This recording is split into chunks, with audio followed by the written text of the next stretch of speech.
अस्सलाम वालेकुम। हम न्यूरोलॉजिकल डिसऑर्डर की बात कर रहे थे, जिसे फंक्शनल न्यूरोलॉजिकल सिम्टम्स डिसऑर्डर कहते हैं। इसका पुराना नाम है कन्वर्जन डिसऑर्डर, इसे मुराक भी कहा जाता है। हमने देखा था कि इसमें अनएक्सप्लेन्ड सिम्टम्स आ रही होती हैं जो मेडिकली अनएक्सप्लेन्ड होती हैं, यानी किसी की आँखों का काम करना छोड़ जाना। प्योरली न्यूरोलॉजिकल सिम्टम होती हैं, ऐसा लग रहा होता है जैसे फालिज हो गया है, कोई भी अलामात जो हैं जैसे मोटर फंक्शंस जो हैं वो ना हों या फिर सेंसरी फंक्शंस जो हैं वो ना हों, तो इसे हम कहते हैं फंक्शनल न्यूरोलॉजिकल डिसऑर्डर। तो इसका हम आज डीडी देखेंगे, डिफरेंशियल डायग्नोसिस देखेंगे मुख्तलिफ डिसऑर्डर्स के साथ। इंशाल्लाह हम वो जो डिसऑर्डर्स हैं उनको भी डिटेल से देखेंगे, फिर उनका ट्रीटमेंट प्लान भी करेंगे। अभी फ़िलहाल हम इसका डिफरेंशियल डायग्नोसिस देखेंगे। Differential diagnosis of conversion disorder. If another mental disorder better explains the symptoms, that diagnosis should be made. अगर कोई और डिसऑर्डर फिट आ रहा हो, सिम्टम्स जो हैं वो फिट आ रही हों, तो कोई और डिसऑर्डर कर देंगे हम diagnose. However, the diagnosis of conversion disorder may be made in the presence of another mental disorder.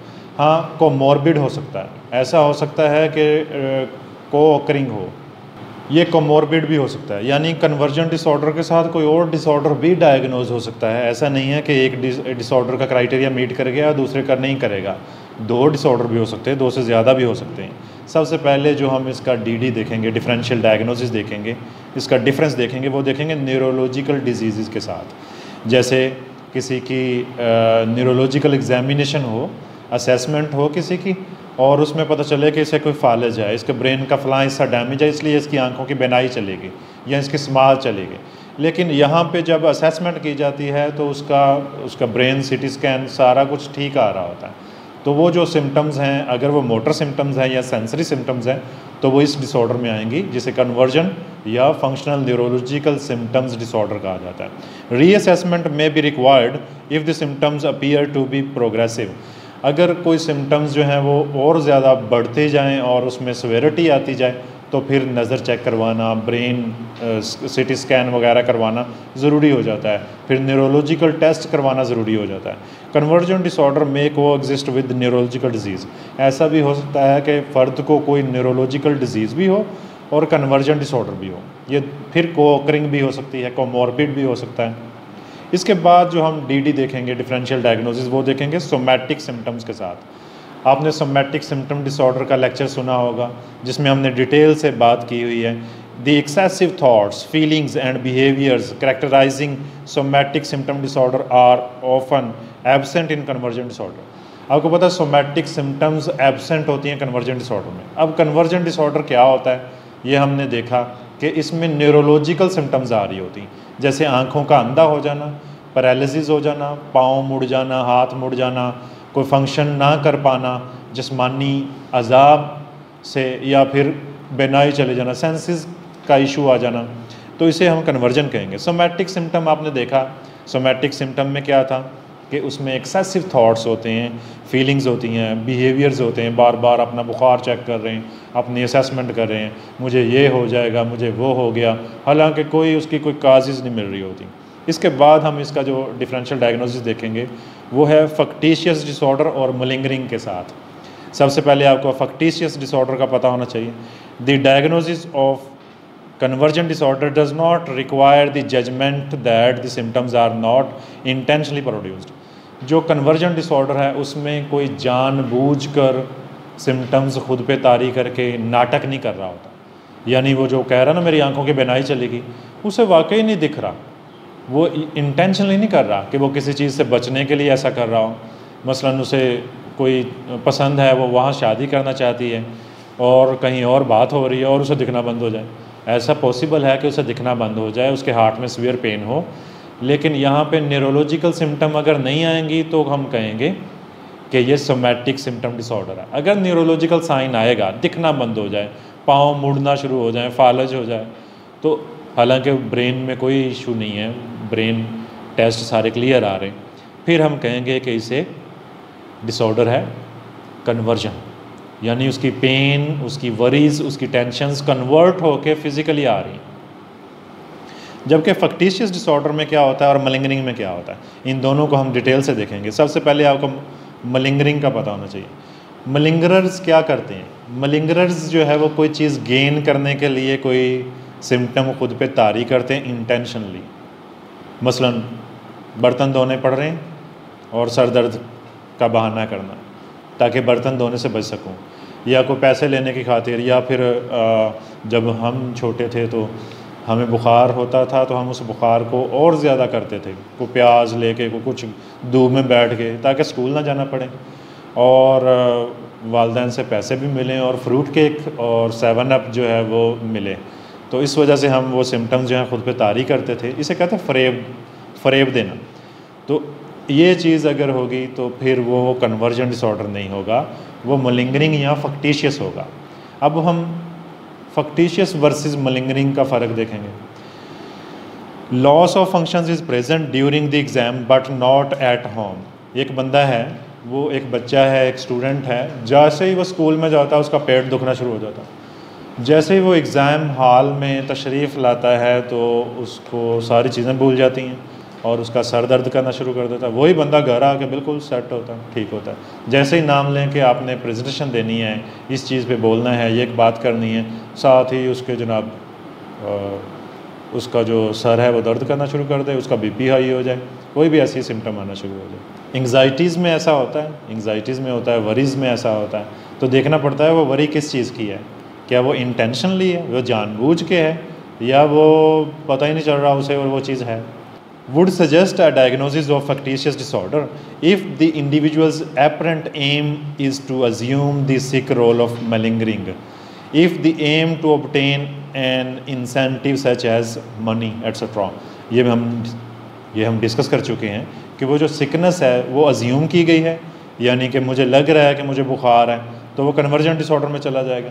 जब लगे कि मुझे ये चीज़ है और आँखों का दिखना बंद हो जाए, कोई फालज की अलामात आना शुरू हो जाएँ और वो इंटेंशनली ना हो, वो किसी टेंशन की वरी की बेस पे हो।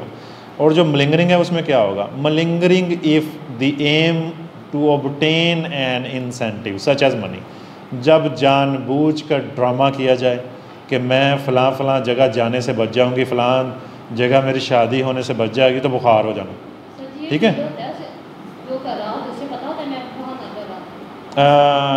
बिल्कुल पता होता, बिल्कुल पता होता।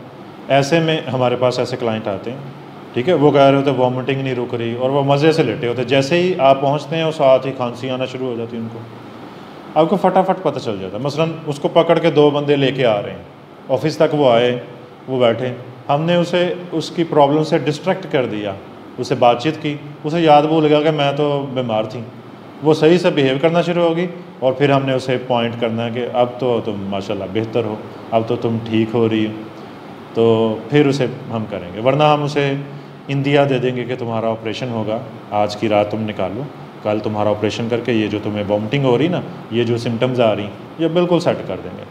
तो ये हमने जेन्युइनली ऑपरेशन करना नहीं होता, ये एक थेराप्यूटिक इंटरवेंशन है, टेक्निक है, ठीक है। आम तौर पे इसमें और भी चीज़ें होती हैं, अवर्जिव थेरेपी की जाती है। मतलब किसी को गश पड़ गया, गिर गया, ठीक है, तो देख उसे कोई सॉक्स सुंघाई जा रही हैं, कोई ऐसा चीज़ें की जा रही, तो ये सारी की सारी अवर्जिव थेरेपी टेक्निक्स हैं। इन मलिंगरिंग और malingerers engage in many of the same activities as people with factitious disorder. जो मलिंगरिंग के पेशेंट हैं, यानी जो जानबूझ के कोई चीज़ गेन करने के लिए सिम्टम्स का बहाना करते हैं, वो आमतौर पे जो फक्टिशियस डिसऑर्डर की अलामात है ना, वो उनमें भी होती हैं। लेकिन फ़र्क कहाँ पे आएगा? दे एग्जैजरेट और make up symptoms of an illness. जो मलिंगरर है वो बहुत ज़्यादा नाटक कर रहा होता है, ऐसा हो गया वैसा, उसकी बॉडी उसका साथ नहीं दे रही होती, वो शो ऑफ तो कर रहा होता है कि मैं बहुत ज़्यादा सिक हूँ, उसके सारे टेस्ट भी ठीक आ रहे हैं और वो दिख भी सही रहा है। आइदर फिज़िकल और साइकेट्रिक, वो ऐसी सिम्टम्स पैदा करेगा, जनरेट करेगा, जो कि दिमागी भी हो सकती हैं, जिस्मानी भी हो सकती हैं। Whereas factitious disorder is a mental health condition, जबकि जो फैक्टिशियस डिसऑर्डर है वो एक मेंटल हेल्थ इशू है विद नो क्लियर काज, जिसमें कोई वजह का नहीं पता चल रहा होता कि कौन सी वजह है, क्या बीमारी है। यानी पेशेंट को भी नहीं पता कि उसके साथ क्या हो रहा है। पेशेंट को लग रहा है कि उसे बीमारी है, malingerers do it for personal gain, जबकि जो मलिंगरिंग वाले होते हैं, मलिंगरिंग भी एक डिसऑर्डर है जिसमें इंसान नाटक करता है, ड्रामा करता है कोई चीज़ गेन करने के लिए, किसी चीज़ से बचने के लिए, जबकि फैक्टिशियस डिसऑर्डर है। फैक्टिशियस डिसऑर्डर में भी सेम अलामात होती हैं लेकिन इंटेंशनली नहीं होती, जानबूझ कर नहीं होती। उसमें भी कोई वरी, कोई टेंशन होती है जो हर्डल क्रिएट कर रही होती है। मसलन ज़िंदगी में कोई चीज़ है, उससे फ़रार अख्तियार करना, फ़रार अख्तियार नहीं हो रहा, ठीक है, कोई चीज़ फेस नहीं हो रही, इतनी ताकत नहीं है उस चीज़ को फेस करे, तो ज़हनी तौर पे इंसान फ़रार अख्तियार करता है, उसे पता ही नहीं होता, उसे तरह तरह की अलामात आना शुरू हो जाती है, उसे लगता है उसे कोई बड़ी बीमारी होने वाली है।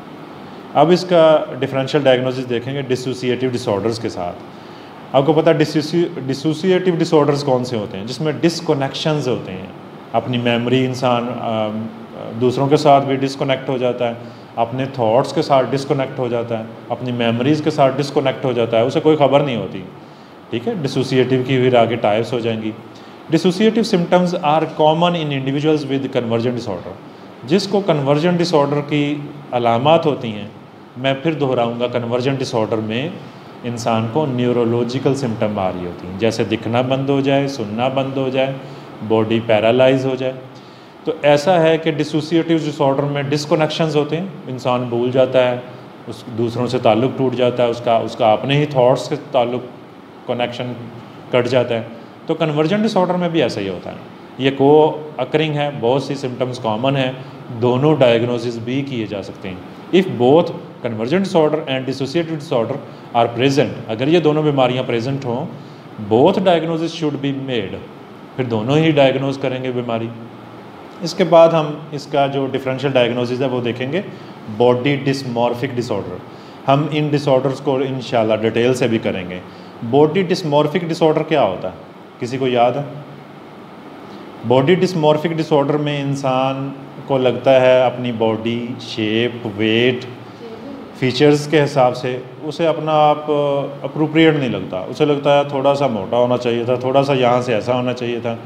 वो आईना देखते हैं या बिल्कुल आईने से अवॉइड करते हैं, ठीक है, तो ये उनका इशू होता है। Individuals with body dysmorphic disorder are excessively concerned about a perceived defect, ठीक है, जो चीज़ जो नुक्स नज़र आ रहा है उनको, उसके ऊपर वो इतना कंसर्न होते हैं। फॉर एग्जांपल कोई थोड़ा सा मोटा है, ठीक है, या किसी को कोई वेट ज़्यादा है या कोई साइज़ शेप इश्यूज़ हैं, तो उसको इतना ज़्यादा सवार कर लेते हैं कि 24 घंटे उसी चीज़ को सोचते हैं और एहसास कमतरी भी रहती है in their physical features, but do not complain of symptoms of sensory और motor functioning in the affected body part. हाँ, ऐसा है कि बॉडी डिस्मॉर्फिक डिसऑर्डर में इनको सिम्टम्स आती हैं, इनका ज़्यादातर फोकस अपनी बॉडी को लेके, अपनी body shape, body weight, body features को लेके, बॉडी पार्ट्स को लेके रहता है प्रॉब्लम। यानी ये उनके बारे में सोचते हैं कि मैं सही नहीं हूँ, मुझे ऐसा होना चाहिए था, वैसा होना चाहिए था, लेकिन इनमें न्यूरोलॉजिकल फंक्शनिंग डिसऑर्डर नहीं होता। यानी इनकी आँखें, इनके बॉडी पार्ट्स देखना, सुनना या सेंसेशन ख़त्म नहीं करते। That's it. कोई क्वेश्चन है तो पूछ लें।